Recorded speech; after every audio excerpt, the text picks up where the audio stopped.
नमस्कार दोस्तों, उम्मीद है आप सब अच्छे होंगे और अपने एग्ज़ाम की तैयारी बहुत अच्छे से कर रहे होंगे। तो इस वीडियो के ज़रिए मैं आपको जो आर्मी हमारी रैली भर्ती है, आर्मी के अग्निवीर की, उसके बारे में आपको बताऊंगा।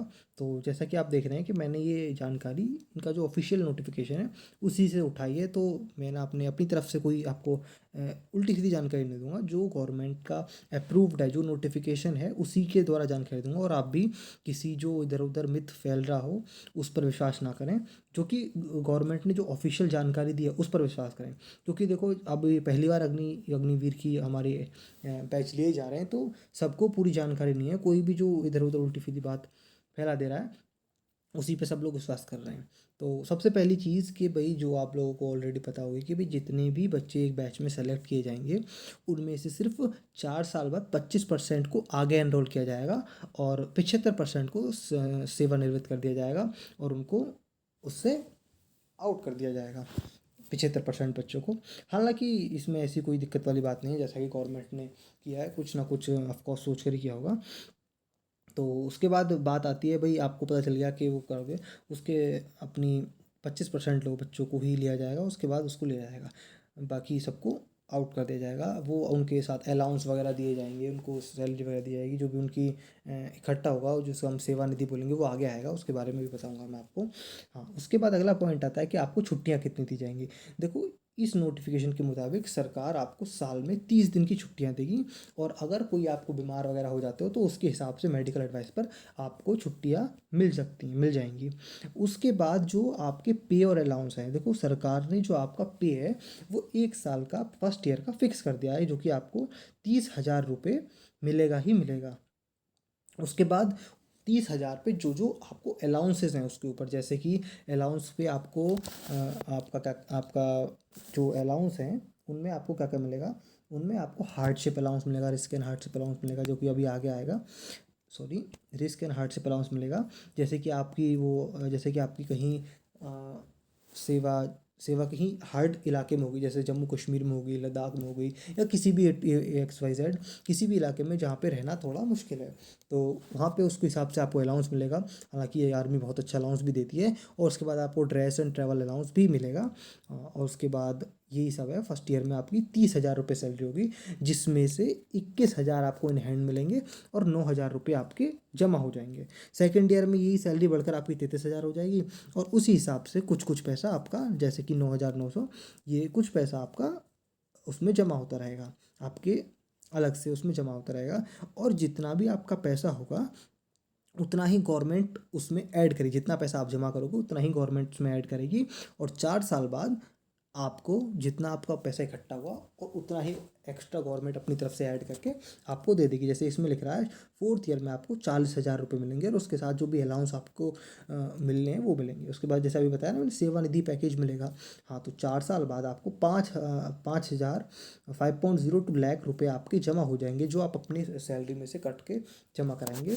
और इतना ही पैसा गवर्नमेंट मिलाएगी। और 4 साल बाद आपको 10 लाख, 10.04 लाख आपको इंटरेस्ट के सहित, जो भी आपको उसका थोड़ा बहुत ब्याज लगेगा उसके साथ आपको दे देगी। अच्छा, सिर्फ ये नहीं है कि ये इसी के से यही मिलेगा। उसके बाद जैसा अभी मैंने बताया, जैसे कि अभी आपको बताया, जैसे ये वाला पॉइंट है, आप देख रहे होंगे ये, एक सेकेंड, जैसे ये वाला पॉइंट जो है, जैसे इसे आप देख रहे होंगे, इसमें लिख रहा है अग्निवीर पे is a composite package and he will not be eligible for dearness allowance and military service pay. ये आपका थोड़ा सा दिक्कत रहेगा, क्योंकि आपको डियरनेस अलाउंस और मिलिट्री सर्विस पे नहीं मिलेगा। हालांकि आपको hardship risk and hardship allowance, hardship allowance और राशन और ड्रेस एंड ट्रैवल अलाउंस, ये सब आपको government of India time to time देती चली जाएगी। इसमें ऐसी कोई दिक्कत वाली बात नहीं है। तो ये सब होगा। अच्छा, इसके बाद हम आगे चलते हैं। एक सेकेंड। हाँ, उसके बाद है कि जो भी आपका फ़ंड जमा होगा वो आपको मिल जाएगा। हाँ, इसके बाद ऐसा नहीं है कि गवर्नमेंट आपकी ख्याल नहीं रख रही है। आपका एक इंश्योरेंस कवर भी होगा। अगर मान लो आपके साथ कुछ भी दुर्घटना हो जाती है 4 साल के बीच, तो गवर्नमेंट आपको 48 लाख रुपए का एक इंश्योरेंस भी करा कर देगी, जो कि आपको उसी हिसाब से मिल जाएंगे। उसके बाद ये सब वही है कि भाई 4 साल में कितना कितना आपको क्या क्या मिलेगा। हाँ, एक और चीज़ ध्यान देने वाली बात है, जब आप 4 साल बाद सेवा से निवृत्त होकर आओगे तो गवर्नमेंट आपको आपकी स्किल का एक सर्टिफिकेट बना कर देगी, जिसे आप अपनी यहाँ पे सिविल में आकर यूज़ कर सकते हो। जैसे आप किसी भी एक XYZ चीज़ में वर्क कर रहे हैं, आप काम कर रहे हैं या फिर आर्मी में, तो उसी हिसाब से आपको एक स्किल सर्टिफिकेट बनाकर दे दिया जाएगा, जिसका यूज़ आप आकर यहाँ पे सिविल उसमें कर सकते हैं, आप किसी भी उसमें जॉब वगैरह में लिए कर सकते हैं। और ध्यान रखिए, इसका जो ऑनलाइन रजिस्ट्रेशन है, इस बात का खास ध्यान रखें कि ऑनलाइन रजिस्ट्रेशन जो होगा वो 1 जुलाई से 30 जुलाई तक होगा। इस चीज़ पर बच्चे काफ़ी कभी कभी ध्यान नहीं देते हैं, कभी कभी डेट निकल जाती है कई बार, तो सिर्फ 1 जुलाई से 30 जुलाई तक ही होगा उसका। आप उस पर ध्यान दें। अच्छा, एज की बात है, तो एज की बात यह है कि 17.5 से लेके 23 साल तक, इसमें डेट भी दी हुई है 1 अक्टूबर 1999 से लेके 1 अप्रैल 2005 तक, जो भी बच्चे हैं वो सारे, जिनकी एज इस बीच में आती है, वो सब इस फॉर्म को भर सकते हैं। अच्छा, इसमें एक जानकारी वाली बात यह है कि अगर आप टेंथ क्लास पास हैं और उस फॉर्म को भरने जा रहे हैं, तो आपके ओवरऑल 45% मार्क्स होने चाहिए। टेंथ में ओवरऑल 45% मार्क्स होने चाहिए, और 33% हर सब्जेक्ट में मार्क्स होने चाहिए। ऐसा नहीं है कि आप सब्जेक्ट में किसी में फेल हो गए। और अगर आपका ग्रेडिंग सिस्टम है तो आपका ग्रेड डी होना चाहिए कम से कम, क्योंकि उसी के बीच 33 से 40% नंबर बैठते हैं। और अगर किसी और उससे है तो उस हिसाब से आपका ग्रेड होना चाहिए। और जिन उनके पास लाइट मोटर व्हीकल का लाइसेंस है, जिन बच्चों के पास, वो ड्राइविंग कैडेट में भी यूज़ कर सकते हैं। ठीक है। उसके बाद अगला पॉइंट है, ये वही है, अगर आप 12th पास करके जा रहे हैं तो आपके केमिस्ट्री, फिजिक्स, मैथमेटिक्स में और इंग्लिश में कम से कम 50 मार्क्स होने चाहिए, और एग्रीगेट जो है वो 50 मार्क्स होनी चाहिए, 50% मार्क्स होने चाहिए। और हर सब्जेक्ट में मिनिमम 40% मार्क्स तो होने ही होने चाहिए। और किसी भी, अगर आपने किसी और उससे किया है, किसी और यूनिवर्सिटी से या किसी और बोर्ड से किया है, तो उसी हिसाब से आप इसमें पढ़ लीजिएगा, उसी हिसाब से आपका वो होगा। बाकी सबकी भी रिक्वायरमेंट थोड़ी थोड़ी यही है, इसमें कोई अलग वाली बात नहीं है। हाँ, उसके बाद एक जो चीज़ इस बार अच्छी ऐड हो गई है, वो थोड़ा सा ध्यान देने वाली है। पहले क्या होता था आर्मी वालों के लिए, कि आर्मी वाले अपनी मर्जी से सिलेक्शन कर लेते थे, कि भाई जो बच्चे रेस आगे दौड़ रहे उनको सिलेक्शन मिल जाता था। पर इस बार ये काफ़ी अच्छा हुआ है, जैसे इस पॉइंट को ध्यान दीजिए, जो 15 पॉइंट है, कि इस बार उन्होंने क्या कर दिया है कि 1.6 मतलब 1600 किलोमीटर की जो दौड़ होगी, जो भी बच्चा 5 मिनट 30 सेकंड से पहले इस दौड़ को कंप्लीट कर देगा, उसको 60 नंबर मिलेंगे। तो आपको इस बार क्या है कि कम से कम 5 मिनट 30 सेकंड तो मिलेंगे ही मिलेंगे। इसका उन्होंने पूरा वो कर दिया है कि भाई इतने मिनट तो आपको मिलेंगे ही मिलेंगे। और जो कि जैसा कि आपको पता है कि आर्मी वाले बहुत मेहनत करते हैं, तो इतने में वो लगभग मार ही देते हैं दौड़ इतनी। उसके 60 नंबर आपको मिलेंगे। उसके बाद पुलअप्स हैं, 10 पुलअप्स भी आपको मारने पड़ेंगे, जिसके 40 नंबर हैं। ठीक है। अच्छा, जो इसको इसको बोला जाएगा ग्रुप फर्स्ट की, जैसे सभी को पता है ग्रुप फर्स्ट की दौड़, जो कि 5.5 मिनट से कम में मार देगा, उसको 60 नंबर मिलेंगे, और 10 पुलअप मार देगा, उसको 40 नंबर मिलेंगे। तो टोटल आपका फिजिकल 100 नंबर का होगा। उसके बाद जो ग्रुप बी की दौड़ मारेंगे, जो कि 5.5 मतलब 5 मिनट 31 सेकंड से 5 मिनट 45 सेकंड के बीच में आएंगे। तो ध्यान रखना, मैक्सिमम टाइम आपको 5 मिनट 45 सेकंड मिलेगा। इससे ज़्यादा पर आपको डिस्क्वालीफाई कर दिया जाएगा, जैसा कि इसमें लिखा हुआ है। ठीक है।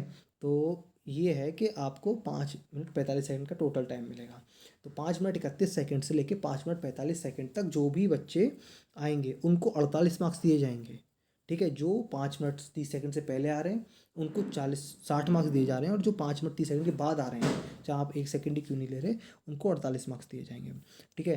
अब बाकी आए उसके बाद पुलअप्स आता है, तो अगर आप 9 पुलअप मार पाते हो तो आपको 33 नंबर दिए जाएंगे 40 में से। अगर आप 8 मार पाते हो तो 27, 7 मार पाते हो 21, और 6 मार पाते हो तो 16। यही सब है, और आपको ये इन सब चीज़ पर ध्यान रखने जाना है। ठीक है। अच्छा, मेडिकल टेस्ट जो होगा वो आपका वहीं पर होगा, जब आप भर्ती देखने जाएंगे तो आपका वहीं पर मेडिकल टेस्ट भी हो जाएगा। इस बात का ध्यान रखना कि जब मेडिकल देने जाएं दौड़ वगैरह, तो आप अपना पूरा बाल वाल काट के, दाढ़ी वगैरह बना के, पूरा शरीर की सफाई वगैरह करके जाएं, क्योंकि इसमें लिखा हुआ है medical test as per laid down medical standard at the rally site. जो मेडिकल स्टैंडर्ड हैं वो रैली साइट पर ही, जहाँ पर आपका रैली भर्ती होगी वहीं पर होगा। और अगर आप अनफिट पाए जाते हो, जैसे इसमें सेकंड पॉइंट में लिखा है, unfit candidate will be refer to MH for specialist review, तो आपको मेडिकल हॉस्पिटल जो इनका आर्मी का होता है उसके लिए स्पेशलिस्ट रिव्यू के लिए भेज दिया जाएगा, जो कि कैंडिडेट को 5 दिन के अंदर अंदर वहाँ पर रिपोर्ट करना पड़ेगा। And review medical exam will be compelled bye military hospital with in 14 days, और जो कि मिलिट्री हॉस्पिटल 14 दिन के अंदर उस चीज़ को कंप्लीट करेगा। तो आप जब भी रैली भर्ती देखने जाएँ, जब भी भर्ती देखने जाएँ, तो ध्यान रखना आप पूरा अपना फिट होकर जाएँ, कोई भी कसर ना छोड़ें।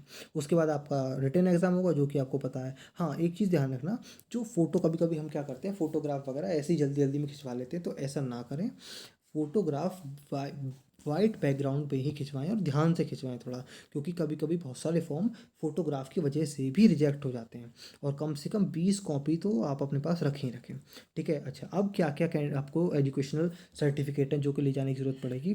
जैसे कि भाई आपके वो 10th-12th की मार्कशीट जो भी आपने कर रखा है, जहाँ से भी कर रखा है, वो ले जाना बहुत ज़रूरी है। ठीक है। उसके बाद अपना डोमिसाइल सर्टिफिकेट लेके जाएँ, जो इस पे कि आपकी फ़ोटो हो, वो जो भी डोमिसाइल, देखो सबको पता है अपना मूल निवास जो होता है, वो सब लेके जाएँ। हाँ, किसी का कोई कास्ट है तो कास्ट सर्टिफिकेट भी ज़रूर लेके जाएँ।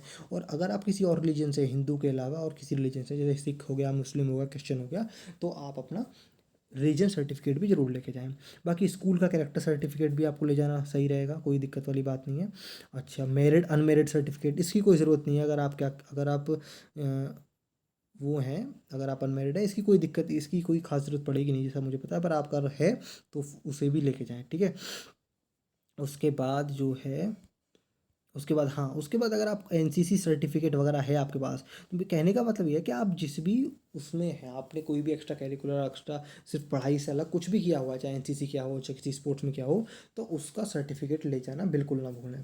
और एक ध्यान देने की चीज़ ये है कि जब कभी भी आप वहाँ जाएँ, पेपर देने जाएँ, तो जो अपने आप जैसा अभी मैंने बताया, तो जब वो फॉर्म भरवाएं आपसे, तो इसमें इस पॉइंट में लिखा हुआ है, candidate can apply only in one category. तो जब आप दौड़ वगैरह लगा लें, जब वो आपको अप्लाई करने के लिए बोलें, फॉर्म भरवाएं, तो आप सिर्फ एक ही कैटेगरी में अप्लाई करें, क्योंकि अगर एक से ज़्यादा कैटेगरी में अप्लाई करेंगे तो आप डिस्क्वालीफाई हो सकते हैं। जैसा कि इसमें पॉइंट में लिखा हुआ है कि भैया सिर्फ एक ही कैटेगरी में अप्लाई करना है। उसके बाद अगर आप, if anyone is found registered for multiple trade या category, then he will be disqualified and will not be considered for any trade category. तो वो किसी भी ट्रेड के साथ, दोनों कैटेगरी में क्या हो जाएगा, अपने आप ही डिस्क्वालीफाई हो जाएगा। तो इस बात का आप खास ध्यान रखें।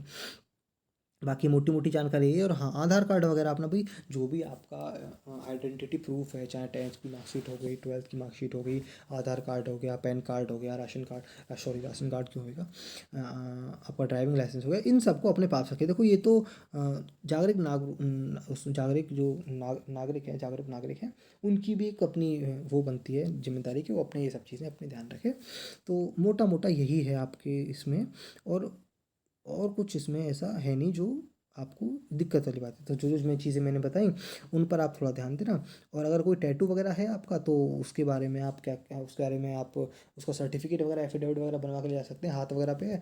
अदरवाइज़ तो फिर उनके मेडिकल, अपने आर्मी के अपने वो हैं, नॉर्म्स हैं कि जिस हिसाब से वो आपको टैटू की परमिशन दें या ना दें। तो यही मोटे मोटे कुछ पॉइंट्स हैं, इनका ध्यान रखें आप। और बाकी मैं इस पीडीएफ को, जिसको और ध्यान से पढ़ना हो, इसको मैं डिस्क्रिप्शन में शेयर कर दूंगा, इसकी लिंक को आप वहाँ से पढ़ सकते हैं। और रैली भर्तियाँ जो हैं, कहाँ की कब है, जो आर्मी ने नोटिफिकेशन निकाला हुआ है, उसकी भी पीडीएफ मैं आपको डिस्क्रिप्शन में कर दूँगा, डिस्क्रिप्शन में टैग कर दूँगा, तो आप वहाँ से देख सकते हैं। इस नोटिफिकेशन को भी कर दूँगा, तो इसको भी आप पढ़ लीजिएगा। तो यही है आपका। उम्मीद है आपको जानकारी सही लगी होगी। Thank you.